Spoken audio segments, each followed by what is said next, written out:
Now, this is not just, of course, the end of the season with the Blaze. It's the end of your time with us as you move on to the England Under-19 girls head coach role. It's clearly quite a compelling job to take up. Why did you feel like that was the move to make?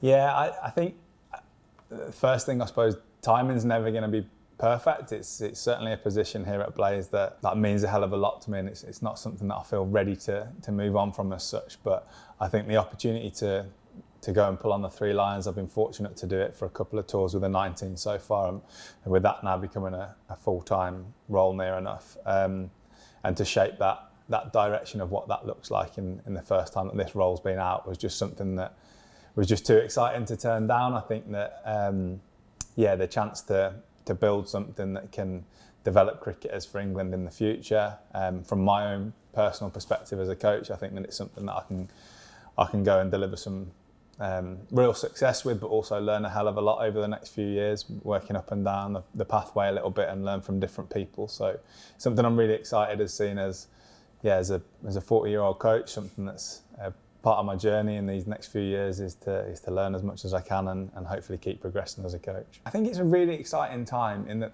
the women's game is maturing, and it's maturing quite quickly. So not long ago it wasn't unheard of for 15, 16-year-olds to be playing key roles in first teams. I don't actually think that's going to be the case too much moving forwards. I think that the game is so young with the players that were in there, that a lot of players that are still in there now are the ones that have had some good coaching support underneath them, and they're not necessarily going to get overtaken as quickly as some have in the past.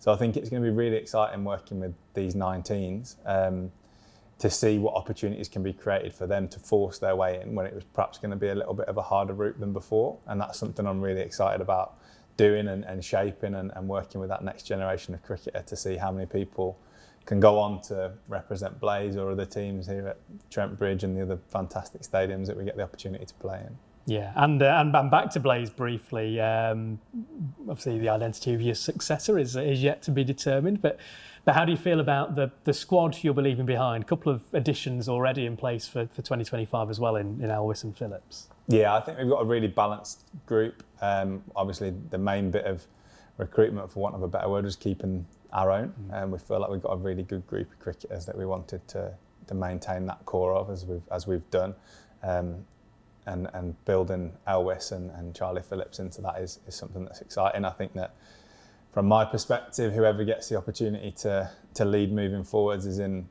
a real privileged position, not just because of the cricketers we've got, but the people that person's going to get to work with.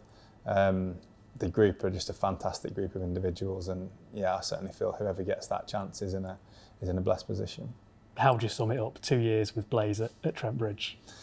It's been the best of my career. The whole 3-year tenure as head coach has been the best professional experience I've had. It's coincided with a hell of a lot of life events, with births of children, with weddings, with eldest son going to school, and them seeing this and growing up here has been fantastic. It's a place that I'm very, very fond of, and I'll make sure I'm back as regular as time allows. But ultimately, I'd sum it up as a very, very proud block of 3 years in my career that's certainly going to shape how I move forwards for the rest of it.